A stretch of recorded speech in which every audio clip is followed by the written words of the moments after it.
Hello.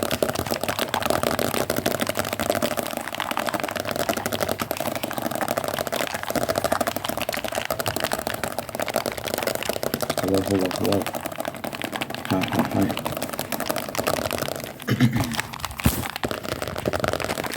Hope you're well. Hope you're swell. Hope you're wavy.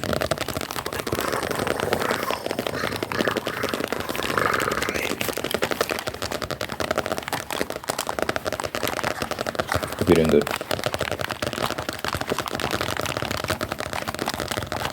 Hope you're doing good.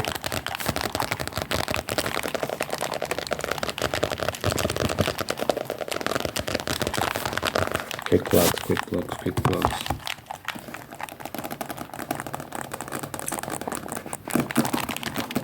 I have a music album out called Forget-Me-Nots and Camellias. Forget-Me-Nots and Camellias. The link for that is in the description. 12 songs on there. Banners. It's a fun time. Highly recommend it. The link is in the description. I appreciate anyone who checks that out. And I also have a poetry book called The Many Shades of Flowers. 40 love poems, 40 love poems for $1. The link is in the description for that as well. Please leave me 5 stars. Helps a lot. Thank you. Link is in the description for both those things. I'm watching a J-drama, Japanese. A drama called Miracles. It's called Miracles. I'm having a fun time. It's really nice. But it's posing a lot of interesting questions. I just want to discuss some of them. But one of the things that's interesting, the main character is he's this university lecturer. He studies animals. So I guess he's like a biology professor, and he specializes in animal behaviors and stuff like that. And he's just a quirky guy, innocent guy. And he develops a relationship with this kid. I'm not exactly sure how he met the kid. Oh, they met at the dentist. They met at while he was waiting at the dentist for his own appointment. There's a little waiting area for kids to draw and stuff, and I think he saw what the kid was drawing and commented on it, and they developed a little rapport. And I think they saw each other by chance again, and somehow they just became friends.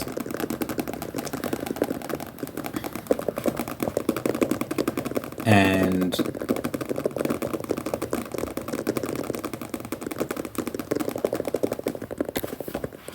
the kid really liked hanging out with this guy a lot.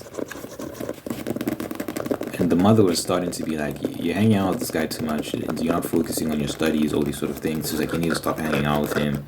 But the kid didn't want, because he was like, I'm really having fun. So he disobeyed his mother. And it became a whole situation where she had to like tell him, like, stop hanging out with my kid. But the kid didn't want, and the kid ended up, there was a situation where the kid was like, because he is that university guy, he was building a bridge for squirrels. And the kid wanted to come along to help build the bridge, and he was like, did you ask your mom? And he was like, yeah, I asked my mom. He was lying. So then that turned into a whole situation. He got in trouble with his university and all sorts of things like that. But it got me thinking, because in today's climate, let me just wrap up that whole thing. Eventually what ends up happening is that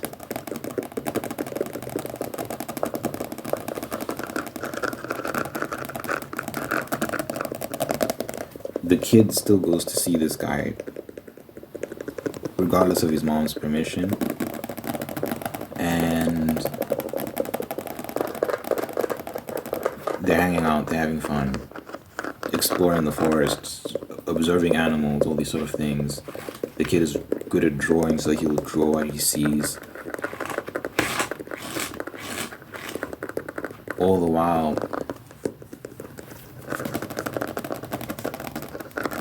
the university guy, he's learning a lot about this kid and his anxieties, the stress he gets at home, the struggles he has at school. He struggles to read, and his mom really gets on his case because of that. She thinks he's just being lazy, but he actually has a issue with his eyes that makes it hard for him to read, but he doesn't have the same issue when he draws. So she thinks he's just fooling around, wasting time. Meanwhile, there's actually a problem there and whatnot.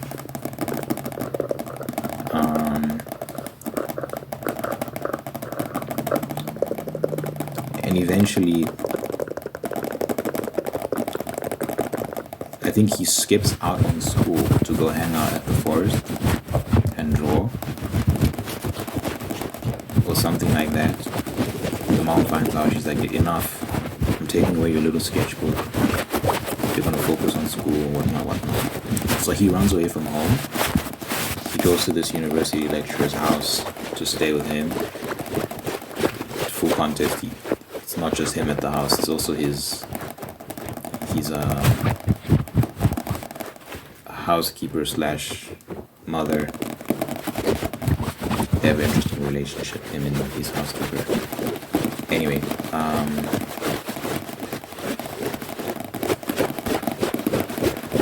he runs away from home to go stay there, and then she goes over to that house to bring him back, but he's like, I don't want to go. The dentist is there. It's a long story why she's there. The dentist is there, the university lecturer is there, the housekeeper is there. They're like, nah, let him stay, and then you can come get him tomorrow, because right now things are tense between you two. All these sort of things. So I can understand from people's perspective that that's crazy, that's her child, she should be able to take him home if she wants. And I guess I agree. I do agree about that. I think she should be allowed to take her child home if she wants to take her child home. But what happens is that she says, okay.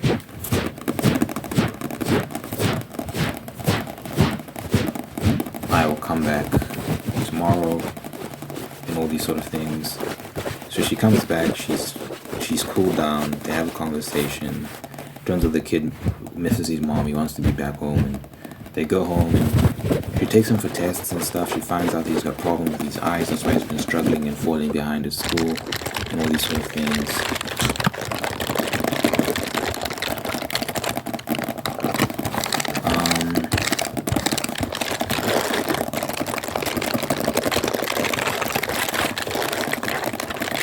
And they mend their relationship. She apologizes to the kid for being so harsh on him, because she actually called him useless at some point, right? She said, you're useless, because he was falling behind in school and all these sort of things. And she just thought he was lazy and useless.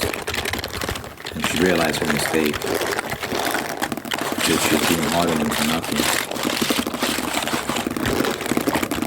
And she was discouraging his interest, what he's actually good at, which is he's drawing.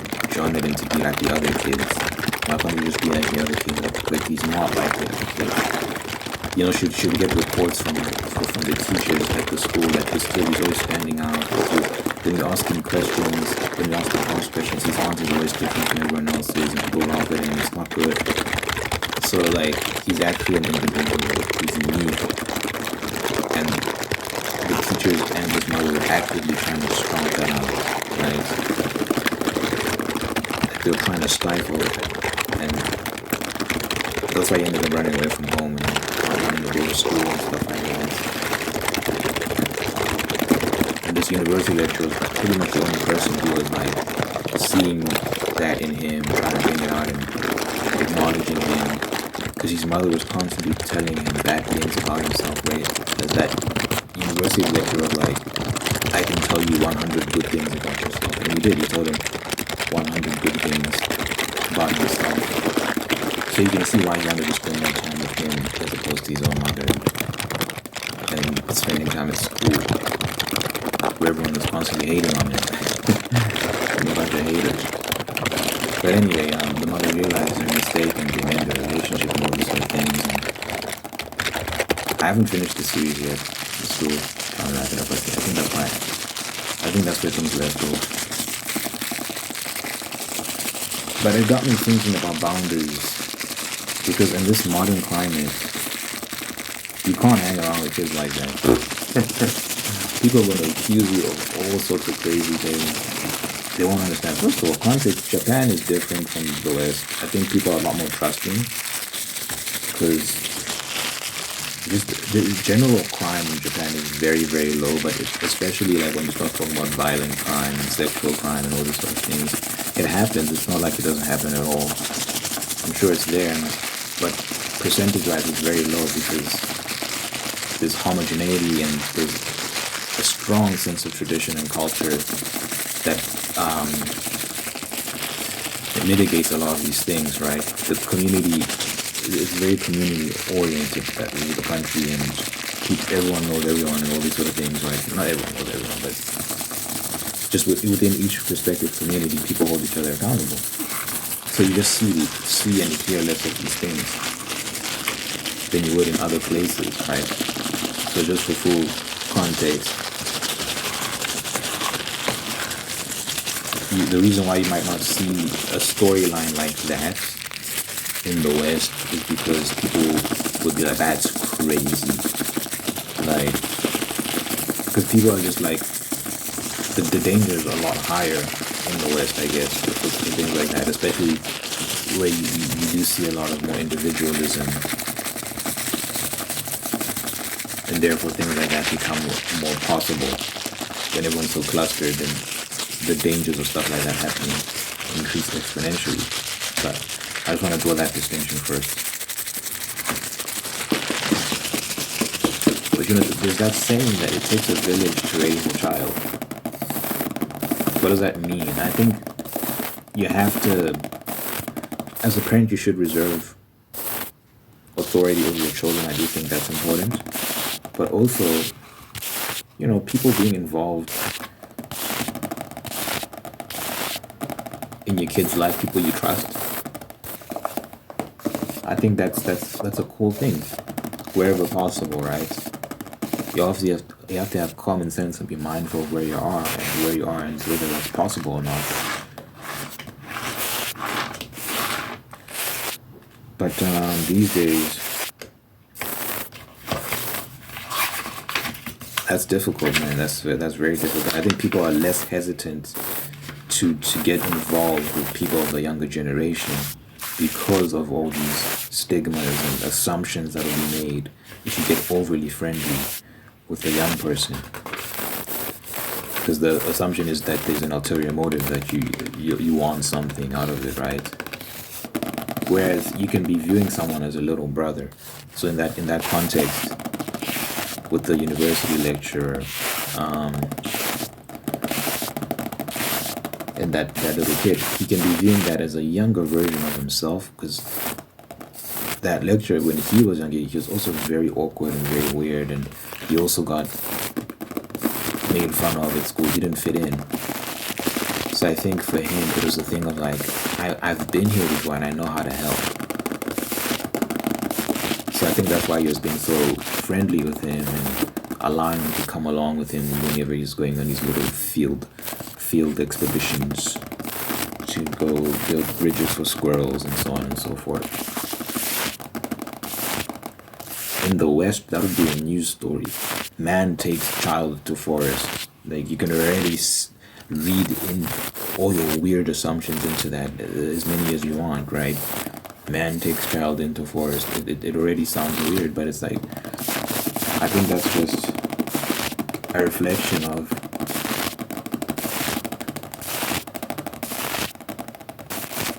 how our minds have been dirtied.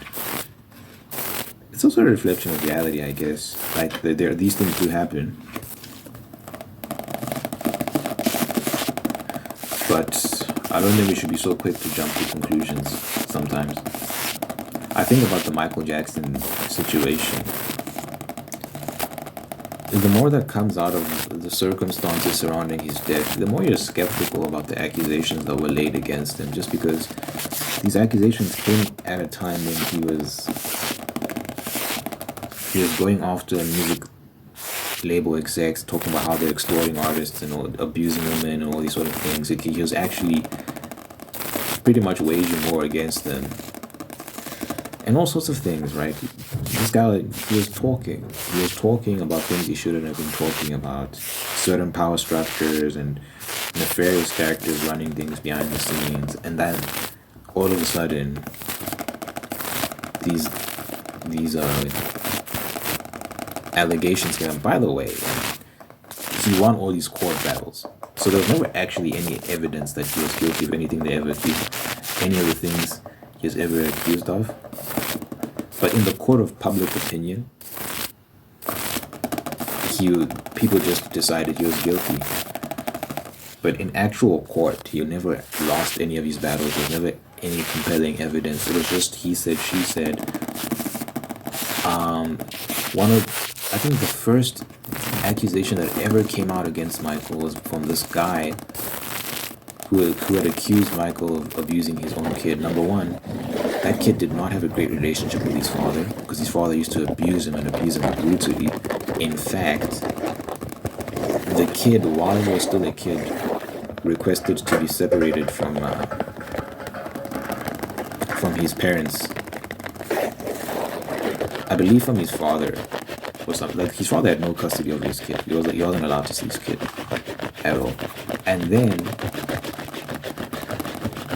I don't know if it was one of Michael's lawyers or something. Someone had met with that dad that was accused of Michael of all these terrible things, and had a conversation about it. Oh, I think it was the step-parents of the kid. The step-parents of the kid had sat down. The stepfather had sat down with that guy to have a conversation. But you're secretly recording him. And that secret recording is still publicly available. I heard it. The father was talking about how for him it's all about money. He doesn't actually care about his own son in this, all sort of things. So he fully exposed himself. It was a grift. He was lying. And all of this for him was about money. And the stepfather said, don't you care how this affects your son? He's like, no, I don't. That doesn't matter to me at all. It's not relevant. So, to believe a guy like that who's literally outing himself and telling you he's lying for money. So, and then there were other accusations that came up, but there was never any evidence for any of them. So it just made you wonder how much of that was manufactured. Now, here is reality. He did build a theme park in his house, and he did have sleepovers at his house with children.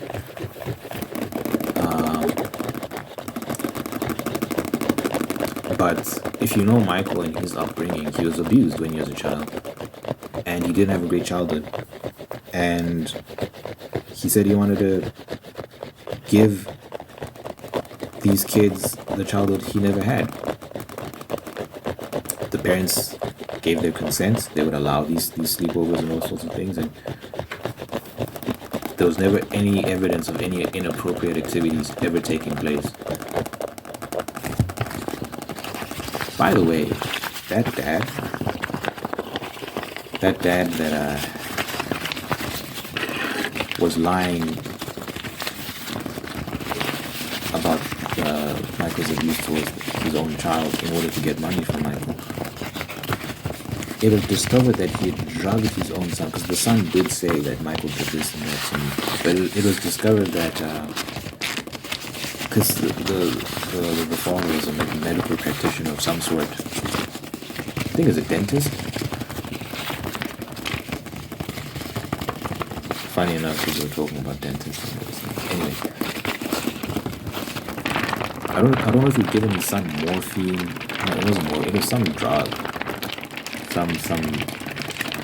The truth serum. They call it truth serum. It's not actually a truth serum. Is it truth serum? I don't know. Anyway, he gave him that. what that does is it's more like a hypnosis drug. So you can get people to say whatever you want them to say if you know how to guide them and manipulate them and all sorts of things. So you put his own child under the influence of this drug and got him to say things about Michael Jackson that never happened.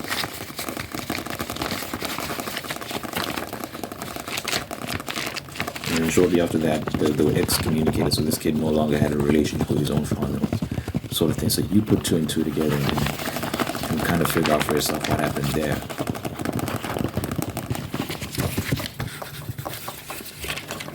So I think a conversation should be had. What are the boundaries? Is it inherently wrong for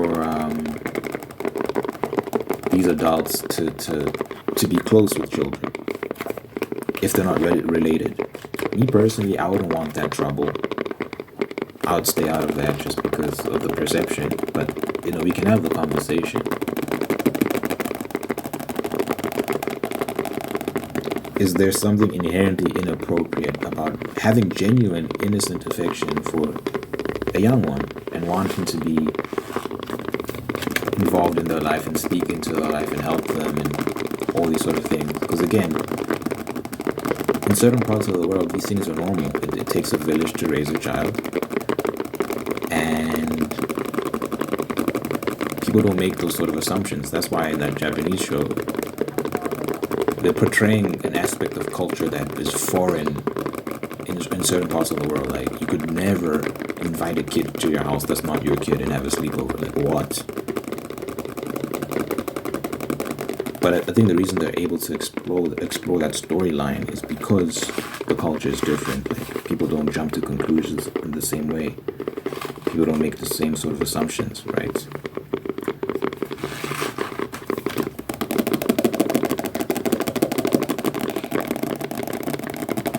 It's interesting.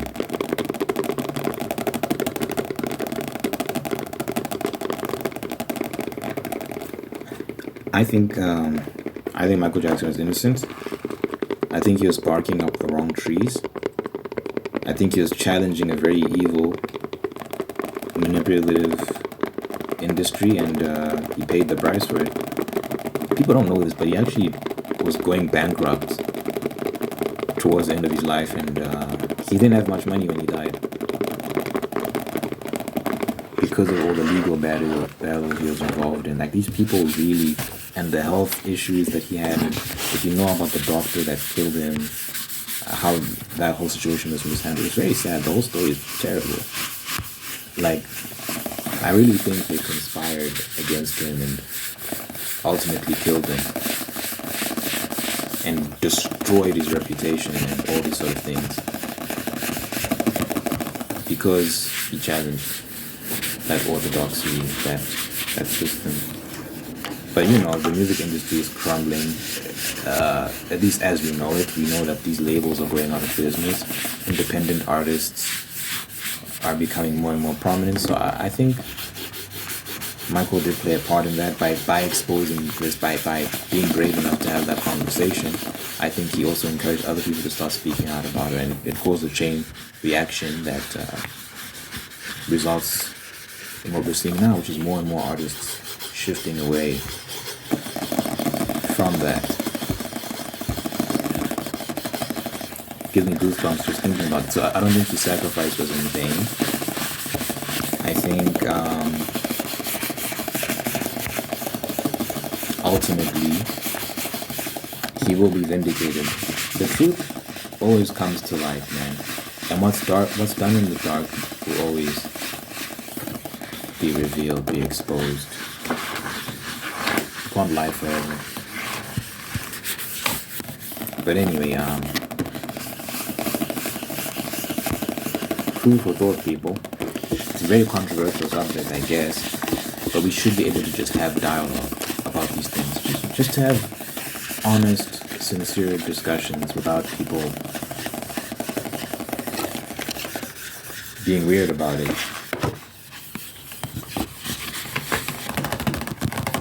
when I was younger, like in high school, maybe 14, 15, I remember like I had people who were much older than me speaking into my life. I had two instances, I can, maybe three actually, that I can think of. For example, I had like an older brother type figure. He was like in university and he'd hang out with me all the time. I met him at church, but we developed a relationship and we'd meet outside of church.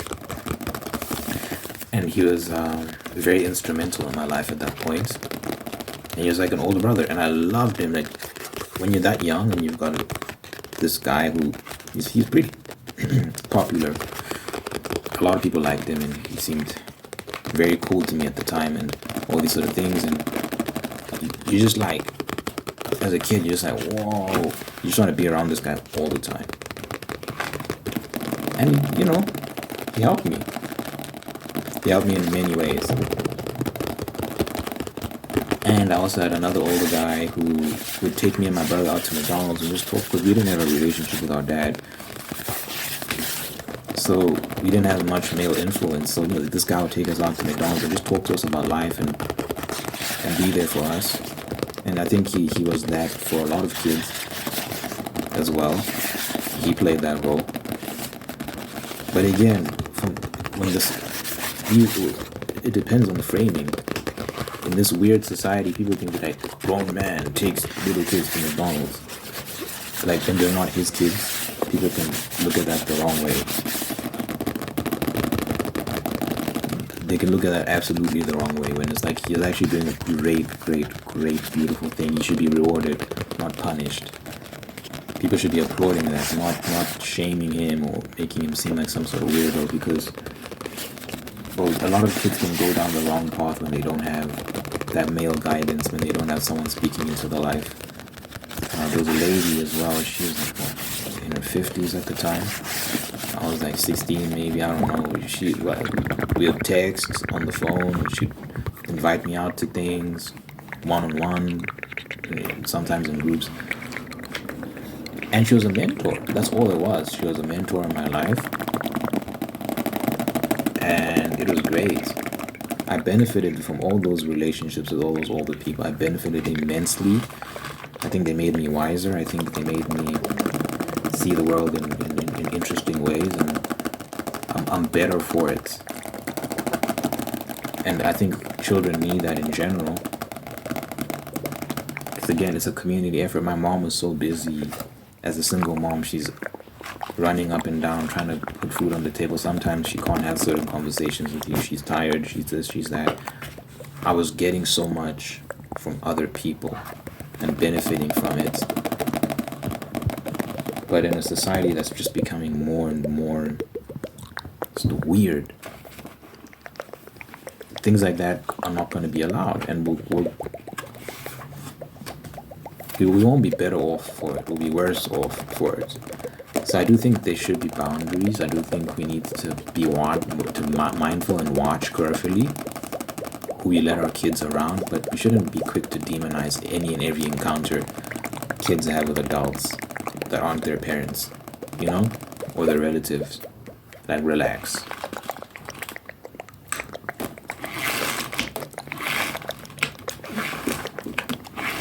Calm down.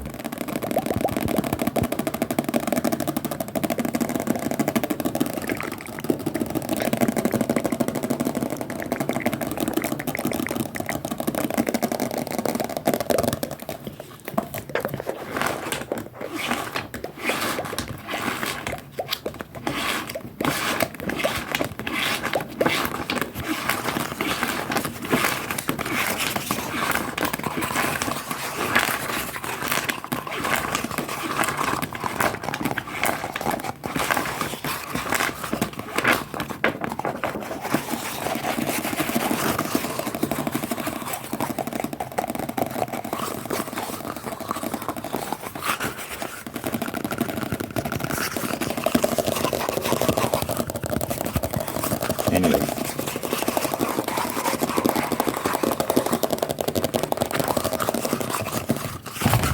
that's great. And let me know what you think in the comments.